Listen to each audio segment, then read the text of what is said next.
Speaker قومی assembly Asad قیصر نے کہا ہے کہ تاریخ میں پہلی مرتبہ پختونوں کو اسپیکر قومی اسمبلی سمیت اہم وزارتیں دی گئی ہیں۔ بعض عناصر پختونوں میں ناامیدی پھیلانے کی ناکام کوشش کر رہے ہیں، لیکن باشعور پختون ان کے ہتھ کنڈوں میں آنے والے نہیں ہیں۔ ملکی استحکام اور دفاع کا واحد ادارہ اگر ہے تو وہ پاک فوج ہے اور قوم پاکستانی فوج کے ساتھ کھڑی ہے۔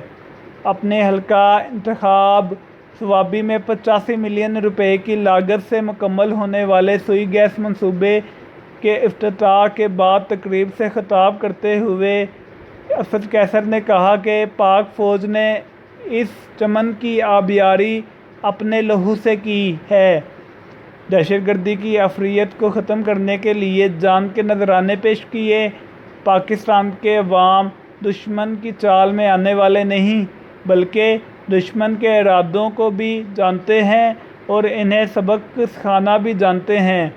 دشمن یاد رکھے، پاکستان کا بچہ بچہ فوجی ہے اور فوج کے حمایتی ہیں۔ دشمن کے خلاف عوام فوج کے شانہ بشانہ کھڑے ہو کر سیسہ پلائی دیوار کی کردار ادا کرے گی۔ انہوں نے کہا کہ پاکستان ایک ایٹمی طاقت ہے جو دشمن کی آنکھوں میں کانٹے کی مانند چبھ رہا ہے اور پاکستان کو کمزور کرنے کے لیے پاک آرمی کے خلاف من گھڑت پروپیگنڈے کر رہا ہے۔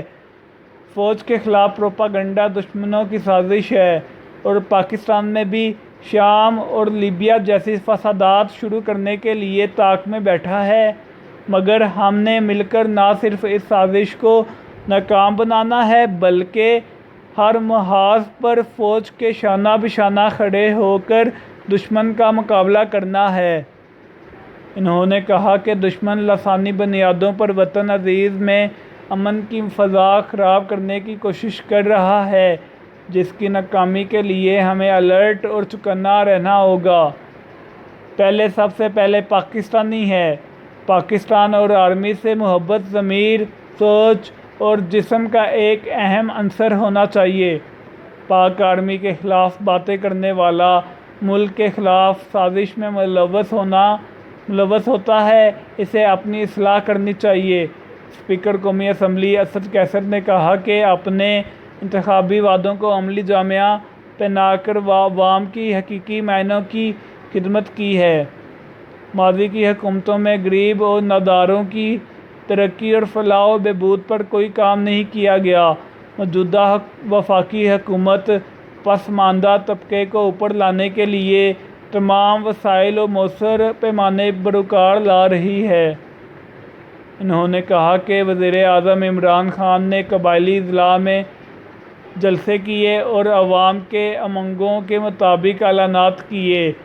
وہ اس بات کی عکاسی کرتا ہے کہ موجودہ وفاقی حکومت پسماندہ طبقے کی خوشحالی، ترقی اور فلاح و بہبود کے منصوبوں پر سنجیدگی سے عمل پیرا ہے۔